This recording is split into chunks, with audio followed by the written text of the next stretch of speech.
আমাদের বিভিন্ন প্রার্থীরা আমরা ছোট এক দল গত বছর নিবন্ধন পাইছি।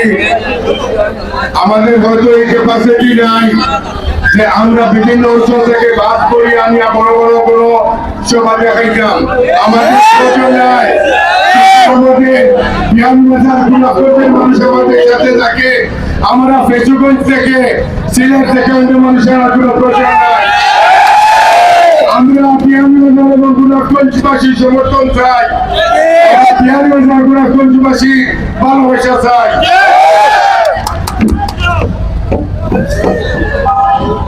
আমি একজন প্রবাসী, দীর্ঘ বছর থেকে ছোটবেলা থেকে আমি প্রবাসে আছি।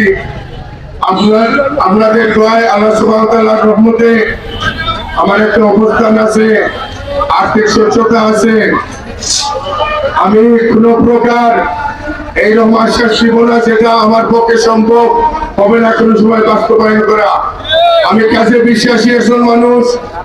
আমি গত 2 বছরে প্রত্যেকটা এলাকাতে গেছি, আপনাদের অনেকের সাথে আমি আলাপ করছি, আপনাদের কথা শুনছি।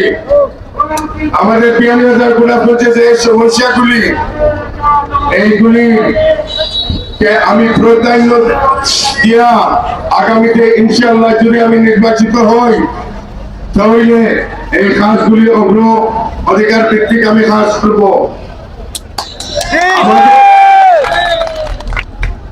আমাদের কিছু মৌলিক অধিকার দীর্ঘদিন থেকে আমরা বঞ্চিত, যেমন আমরা বিয়ানীবাজার এবং গ্যাস কখনো আমরা পাইছি না, অথচ আমাদের গ্যাস বিভিন্ন এলাকাতে বিভিন্ন দেশে প্রচার করা হয়। আমি যদি নির্বাচিত হই আল্লাহর হুকুম হইলে তাহলে বিয়ানীবাজার এবং গোলাপগঞ্জের গ্যাস যতক্ষণ পর্যন্ত আমাদের প্রত্যেক ঘরে ঘরে না গেছে 1 কিউবিক ইঞ্চিও গ্যাস আমাদের এলাকা থেকে প্রচার করা সম্ভব হবে না। আমাদের যে নদী ভাঙ্গনের যে সমস্যা, এটা 5 বছরে সমাধান করা সম্ভব নয়, কিন্তু ইনশাআল্লাহ এটার আমি খাস দীর্ঘমেয়াদী পরিকল্পনা নিয়ে এটা আমি কাজ আরম্ভ করব।